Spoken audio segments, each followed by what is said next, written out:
ಎಲ್ಲರಿಗೂ ನಮಸ್ಕಾರ. ಸಿಂಪಲ್ಲಾಗಿ ಅಥವಾ ಈಸಿಯಾಗಿ ಎಣ್ಗಾಯಿ ಮಾಡೋದು ಹೇಗೆ ಅಂತ ನಾನು ತೋರಿಸ್ತೀನಿ ಬನ್ನಿ. ಈಗ ನಾನಿಲ್ಲಿ 1 ಕಪ್ ಆಗೋಷ್ಟು ಕಡಲೆಕಾಯಿ ಬೀಜ ತಗೊಂಡಿದ್ದೀನಿ. ಈಗ ಅದನ್ನು ಲೈಟಾಗಿ ಫ್ರೈ ಮಾಡ್ಕೊಳ್ಳೋಣ.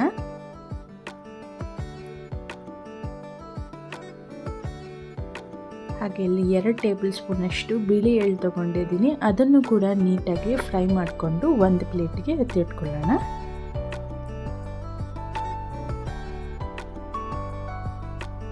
ಈಗ ಅದೇ ಪ್ಯಾನ್ಗೆ ನಾನಿಲ್ಲಿ ಒಂದು ಮುಷ್ಟಿ ಆಗೋಷ್ಟು ಅಥವಾ 1 ಕಪ್ಪಷ್ಟು ಕೊಬ್ಬರಿನ ತೊಗೊಂಡಿದ್ದೀನಿ. ಅದನ್ನು ಲೈಟಾಗಿ ಫ್ರೈ ಮಾಡಿಕೊಂಡು ಅದೇ ಪ್ಲೇಟ್ಗೆ ಟ್ರಾನ್ಸ್ಫರ್ ಮಾಡ್ಕೊಳ್ತಾ ಇದ್ದೀನಿ.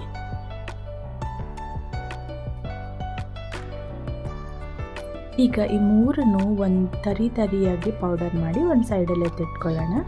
ಈಗ ಒಂದು ಪ್ಯಾನ್ಗೆ ಒಂದು 6 ಟೇಬಲ್ ಸ್ಪೂನ್ ಅಥವಾ 6 ಟೇಬಲ್ ಸ್ಪೂನಷ್ಟು ಎಣ್ಣೆ ಹಾಕ್ಕೊಂಡು ನಾನಿಲ್ಲಿ ಬದನೆಕಾಯಿನ ಈ ಥರ ಸಮೇತ ಇಟ್ಕೊಂಡಿದ್ದೀನಿ. ಹಾಗೆ 4 ಭಾಗ ಕಟ್ ಮಾಡಿ ಇಟ್ಕೊಂಡು ಈ ಥರ ಎಣ್ಣೆಯಲ್ಲಿ ಫ್ರೈ ಮಾಡ್ಕೊಳ್ತಾ ಇದ್ದೀನಿ. ಎಣ್ಗಾಯಿ ಅಂದ್ರೇ ಎಣ್ಣೆಲಿ ಬೇಯಿಸಬೇಕು. ಸೊ ಏನು ಎಣ್ಣೆ ಅಂದ ತಕ್ಷಣ ತುಂಬ ಭಯ ಪಟ್ಕೋಬೇಡಿ. ಎಣ್ಣೆ ಒಂದು ಸ್ವಲ್ಪನೂ ಕೂಡ ಎಣ್ಣೆ ಬದನೆಕಾಯಿ ಹಿಡಿಯಲ್ಲ. ಸೊ ಇದು ಲೈಟಾಗಿ ಗೋಲ್ಡನ್ ಬ್ರೌನ್ ಆಗೋ ಥರ ಇದನ್ನು ಫ್ರೈ ಮಾಡಿ ಎತ್ತಿಟ್ಕೊಳ್ಬೇಕು.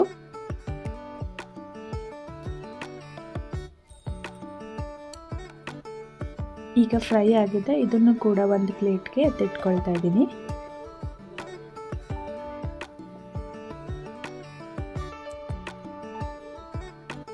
ಈಗ ನಾನು ಗ್ರೇವಿಗೆ ಎಷ್ಟು ಬೇಕೋ ಅಷ್ಟು ಎಣ್ಣೆ ಹಾಕ್ಕೊಂಡಿದ್ದೀನಿ. ಹಾಗೆ ಒಂದು ಸ್ವಲ್ಪ ಜೀರಿಗೆ, ಸ್ವಲ್ಪ ಸಾಸಿವೆ ಹಾಕ್ಕೊಂಡಿದ್ದೀನಿ. ಹಾಗೆ 1 ಮೀಡಿಯಮ್ ಸೈಜ್ ಈರುಳ್ಳಿನ ಈ ಥರ ಚಿಕ್ಕದಾಗಿ ಕಟ್ ಮಾಡಿ ಹಾಕ್ಕೊಳ್ತಾ ಇದ್ದೀನಿ. ಇದನ್ನು ಚೆನ್ನಾಗಿ ಫ್ರೈ ಮಾಡಿಕೊಂಡು 1 ಟೇಬಲ್ ಸ್ಪೂನಷ್ಟು ಶುಂಠಿ ಬೆಳ್ಳುಳ್ಳಿ ಪೇಸ್ಟ್ನ ಹಾಕ್ಕೊಂಡು ಚೆನ್ನಾಗಿ ಫ್ರೈ ಮಾಡ್ಕೊಳ್ಳೋಣ.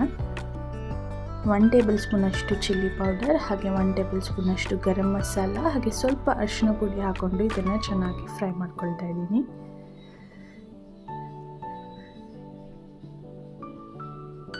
ಈಗ ನಾನಿಲ್ಲಿ 2 ಟೇಬಲ್ ಸ್ಪೂನಷ್ಟು ಧನಿಯಾ ಪೌಡರ್ನ ಹಾಕ್ಕೊಂಡು ಚೆನ್ನಾಗಿ ಫ್ರೈ ಮಾಡ್ಕೊಳ್ತಾ ಇದ್ದೀನಿ.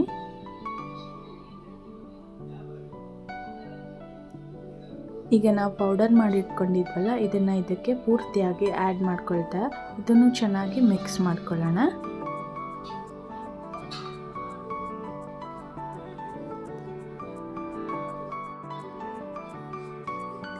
ಈ ಟೈಮಲ್ಲಿ ನಾವು ಕರ್ಬೇವಿನ ಸೊಪ್ಪನ್ನ ಈ ಥರ ಕಟ್ ಮಾಡಿ ಕೈಯಿಂದ ಹಾಕ್ಕೊಳ್ಳೋಣ.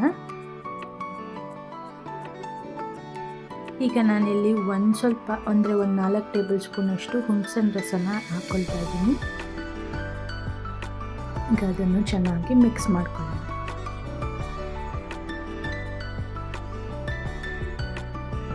ಈಗ ಇದಕ್ಕೆ 1 ಕಪ್ಪಷ್ಟು ನೀರು ಆ್ಯಡ್ ಮಾಡ್ಕೊಳ್ತಾ ಇದನ್ನು ಸ್ವಲ್ಪ ಕುದಿಸ್ಕೊಳ್ಳೋಣ.